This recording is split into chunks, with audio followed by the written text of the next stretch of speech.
Oi, dando continuidade na leitura do texto base da campanha da fraternidade, eu vou iniciar a terceira parada. Então nós já passamos pela primeira parada e a segunda parada, agora eu vou iniciar a terceira parada.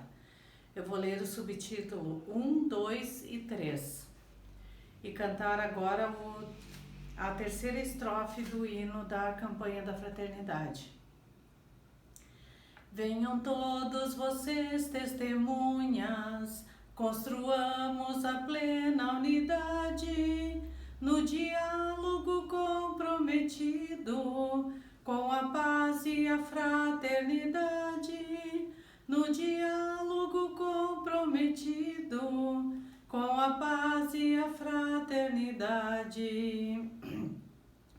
Em nome de Cristo, que é nossa paz, em nome de Cristo, que a vida nos traz, do que estava dividido, unidade Ele faz, do que estava dividido, unidade Ele faz.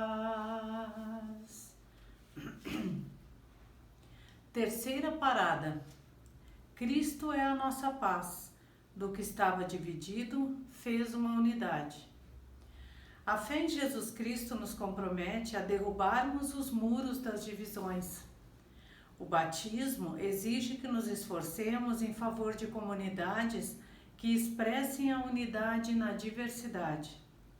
Existem muitos exemplos que chamamos de boas práticas, que indicam que é possível o testemunho cristão comprometido com a construção de pontes para o diálogo. Cristo é a nossa paz. Do que era dividido, fez uma unidade. Efésios capítulo 2, 14. Essa é a boa nova com a qual queremos nos comprometer. Nesta parada, compartilharemos algumas práticas da caminhada ecumênica. São exemplos singelos, mas importantes. Queremos motivar vocês a identificarem boas práticas de diálogo e de unidade em suas comunidades, em suas cidades ou em suas regiões. Sabemos que elas existem e queremos que elas sejam conhecidas. Exemplos de boas práticas do Conselho Nacional das Igrejas Cristãs. Subtítulo 1. Promoção do diálogo ecumênico, Semana de Oração pela Unidade Cristã. Promovida mundialmente pelo Pontifício Conselho para a Promoção da Unidade dos Cristãos e pelo Conselho Mundial das Igrejas, a Semana de Oração pela Unidade Cristã acontece no Hemisfério Sul, geralmente no período de Pentecostes. A Semana de Oração pela Unidade Cristã é a celebração da diversidade que caracteriza a fé em Jesus Cristo. São diferentes igrejas reunidas e celebrando os dons do Espírito Santo, cada igreja com suas especificidades, mas unidas em oração, repetindo a experiência das comunidades primitivas em que umas oravam pelas outras. Todos os anos, igrejas de um determinado país, previamente escolhido pelo Pontifício Conselho para a Promoção da Unidade dos Cristãos e pelo Conselho Mundial das Igrejas, elaboram os subsídios da Semana de Oração pela Unidade Cristã. Nesse material, compartilham tanto o testemunho ecumênico quanto informações preciosas sobre a cultura do país e os desafios enfrentados pelas igrejas. No Brasil, a Semana de Oração é organizada pelo CONIC, que adapta o material para o nosso contexto. O CONIC, por sua vez, convida um dos estaduais ecumênicos para realizar esta adaptação. Dessa forma, além de conhecermos sobre a importância ecumênica do país que elaborou o material, é possível conhecer as experiências ecumênicas do estado convidado para adaptar o material. Uma prática bastante comum da Semana de Oração pela Unidade Cristã é a partilha de púlpitos. Isso significa que, A cada dia da semana, a celebração acontece em uma igreja diferente e a pessoa que fará homilia ou pregação será de uma das igrejas visitantes. Essa prática possibilita que as comunidades se conheçam e criem laços de amizade. A semana de oração é um exemplo concreto de testemunho público da unidade na diversidade. Subtítulo 2: Convivência interreligiosa. Uma das grandes belezas do Brasil é a sua diversidade religiosa. No entanto, nem sempre se reconhece o valor desta força pulsante que nos caracteriza. Ao longo do texto base, lemos o racismo religioso, que é a intolerância dirigida para religiões características de uma determinada raça e etnia. Esse é o caso da intolerância contra as religiões de matriz africana. No ano de 2016, na cidade de Brasília, um terreiro bastante conhecido foi incendiado em consequência da intolerância. Só um pouquinho que eu recolhi o passarinho para virar a página. Nesse terreiro eram desenvolvidos vários projetos sociais, principalmente com jovens. Alguns dias após o incêndio, a diretoria do CONIC reuniu-se em Brasília para uma de suas reuniões anuais. Nos mesmos dias, ocorreu o Congresso Nacional da Juventude, que contou com a participação de jovens das igrejas membros do CONIC. Decidimos, junto com a iniciativa das Religiões Unidas, realizar uma visita de solidariedade à mãe de santo responsável pelo terreiro. Ligamos para ela perguntando o que poderíamos levar para minimizar as perdas provocadas pelo incêndio. Ela pediu uma muda de pau-brasil, pois entre as várias árvores que ela tinha no terreiro, essa era uma que ainda faltava. Conseguimos a muda e nos organizamos para ir. Participaram da visita aproximadamente 20 lideranças religiosas de diferentes igrejas, entre pessoas ordenadas e leigas.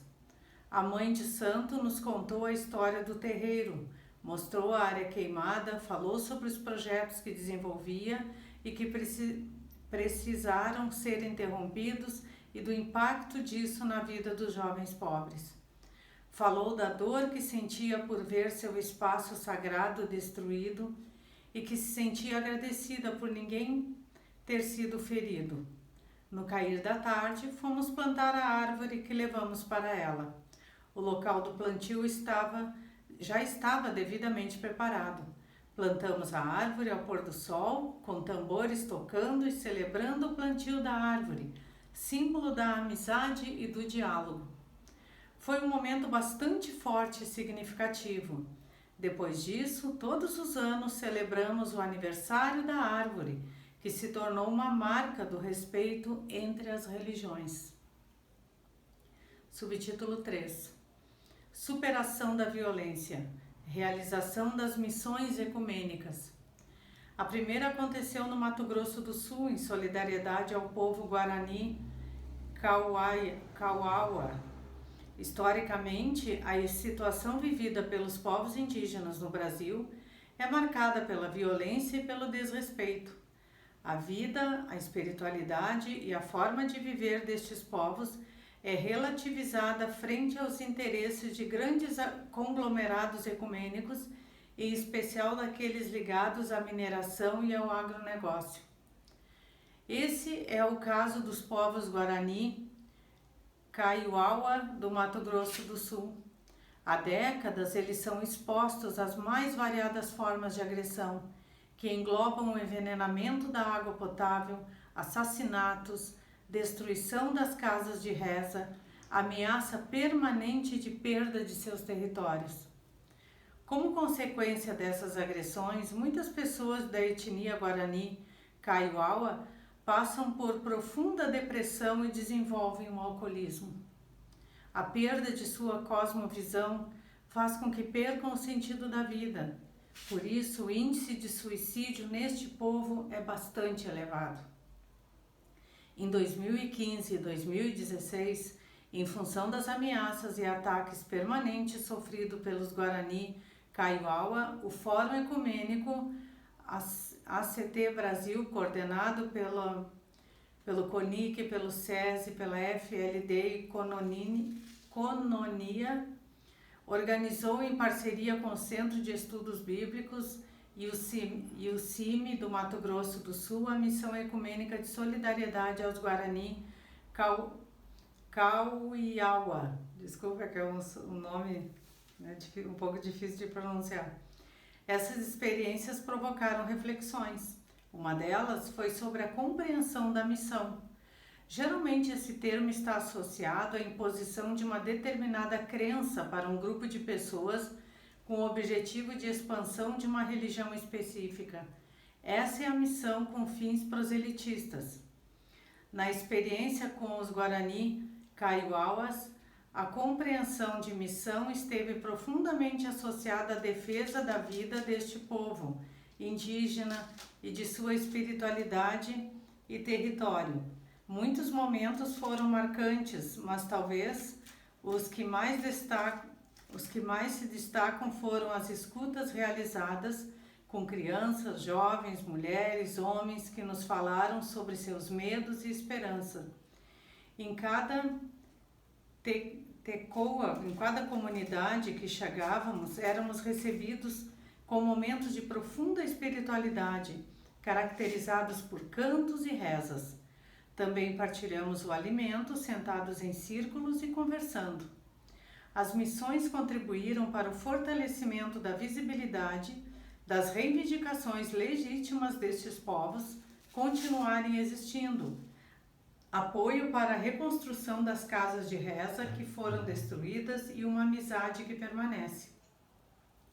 Todos e todas saímos transformados desta missão, certos de que se Cristo é nossa paz, cabe-nos rezar pela paz das pessoas e os povos ameaçados.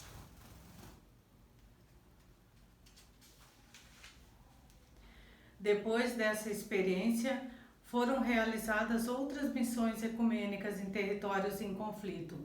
No ano de 2017, foi realizada a Missão Ecumênica Pau d'Arco, e outra missão ecumênica em solidariedade aos povos Caigangue e Guarani no Rio Grande do Sul.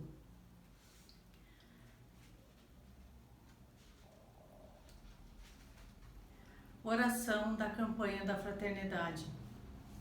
Deus da vida, da justiça e do amor, nós te bendizemos pelo dom da fraternidade e por concederes a graça de vivermos a comunhão na diversidade. Através desta campanha da fraternidade ecumênica, ajuda-nos a testemunhar a beleza do diálogo como compromisso de amor, criando pontes que unem em vez de muros que separam e geram indiferença e ódio. Torna-nos pessoas sensíveis e disponíveis para servir a toda a humanidade, em especial aos mais pobres e fragilizados, a fim de que possamos testemunhar o teu amor redentor e partilhar suas dores e angústias, suas alegrias e esperanças, caminhando pelas veredas da amorosidade. Por Jesus Cristo, nossa paz, no Espírito Santo, sopro restaurador da vida. Amém. Que o Senhor nos abençoe, em nome do Pai, do Filho e do Espírito Santo. Amém.